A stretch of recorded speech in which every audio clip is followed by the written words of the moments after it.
2025 release ஆன படங்களில் worst top 5 films தான் வந்து இந்த வீடியோவில் வந்து பார்க்க போகிறோம். இதில் 5வதா என்ன படம் இருக்குது அப்படின்னு வந்து பார்த்தீங்கன்னா நேசிப்பாயாங்க. இந்த படத்தினுடைய டைரக்டர் பார்த்தீங்கன்னா விஷ்ணுவர்தன் அவர்கள். ஆகாஷ் முரளியும் அதிதி சங்கரும் வந்து இந்த படத்தில் நடிச்சிருப்பாங்க. இப்படி ஒரு படம் ரிலீஸ் ஆச்சு அப்படின்னே வந்து நிறைய பேருக்கு இங்கே தெரியாது. ஆனால் அந்த படத்தினுடைய டைரக்டர் வந்து பார்த்தீங்கன்னா நம்ம பில்லா எடுத்த விஷ்ணுவர்தனுங்க. இந்த படம் எதுக்கடா எடுத்தாரு, அவருடைய கேரியர்லேயே ஒஸ்ட் படம்டா அப்படின்ற அளவுக்கு இந்த படத்தை வந்து ட்ரோல் பண்ணாங்க. அடுத்த 4வதா வந்து பார்த்தீங்கன்னா காதலிக்க நேரமில்லை படங்க. இந்த படம் கிட்டத்தட்ட 30 கோடி ரூபாய்க்கு எடுத்து வெறும் 9 கோடி ரூபாய் தாங்க கலெக்ட் பண்ணிச்சு. இந்த படம் வந்து பார்த்தீங்கன்னா ஜெயம் ரவி, நித்யா மேனன் தான் அந்த படத்தில் வந்து நடிச்சிருப்பாங்க. இந்த படத்தினுடைய டேரக்டர் யாரும் தெரியுமா? கிருத்திகா உதயநிதி. நம்ம உதயநிதி ஸ்டாலின் அவருடைய மனைவி தான் இந்த படத்தை வந்து எடுத்தாங்க. ஸோ இந்த படம் வந்து பார்த்தீங்கன்னா டோட்டலாகவே வந்து டிசாஸ்டர் ஆயிடுச்சு.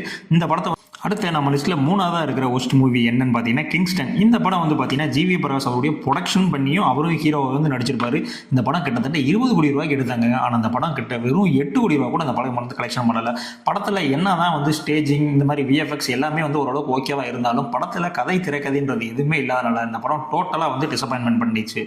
அடுத்து நம்ம லிஸ்ட்டில் 2வதா இருக்க படம் என்னன்னு பார்த்தீங்கன்னா நம்ம தக் லைஃபுங்க. கிட்டத்தட்ட 3 மணி நேரம் மரணடி அடிச்சு அனுப்பின படம் தான் அந்த தக் லைஃப். 35 வருஷங்க அப்புறம் மணிரத்னம் கமலும் இணைகிறாங்க அப்படின்னு அதிக எதிர்பார்ப்பில் போய் உட்காந்து இது என்னடா படம் அப்படின்னு சொல்லி செருப்படி வாங்கிட்டு வந்த படம் தாங்க இந்த தக் லைஃப். படத்தை எடுத்து வைங்கடா அப்படின்னு சொன்னால் 3 மணி நேரத்துக்கு ஒரு நாடகம் மாதிரி எடுத்து வச்சு கழுத்து அறுத்துட்டானுங்க. அடுத்து நம்ம ஒஸ்ட் மூவியில் ஃபஸ்ட்டு இருக்கிற படம் என்னப்பா அப்படின்னு கேட்டிங்கன்னா நம்மளுடைய எழில் டைரக்ஷனில் வந்த தேசிங்கி ராஜா 2ங்க.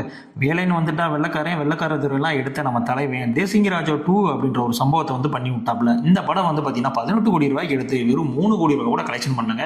இந்த படம் காமெடி படம் அப்படின்ற மாதிரி ட்ரெய்லர் பார்த்தோன்னே நினச்சாங்க. ஆனால் படத்துக்கு போன பிறகு தான் தெரியுது இது காமெடி படமே இல்லைடா மொக்க படம்டா அப்படின்னு. ஒரு இடத்துல கூட எங்கேயுமே வந்து சிரிப்பு வராது.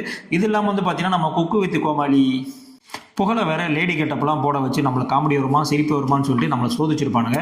ஸோ அந்த படம்லாம் பார்க்கல, உங்களுக்கு ரொம்ப போர் அடிக்குது அப்படின்னா கண்டிப்பாக வாட்ச் பண்ணுங்கள். அதுக்கப்புறம் நீங்களே வந்து ரொம்ப வெறுப்பில் வாழ்ந்துருவீங்க.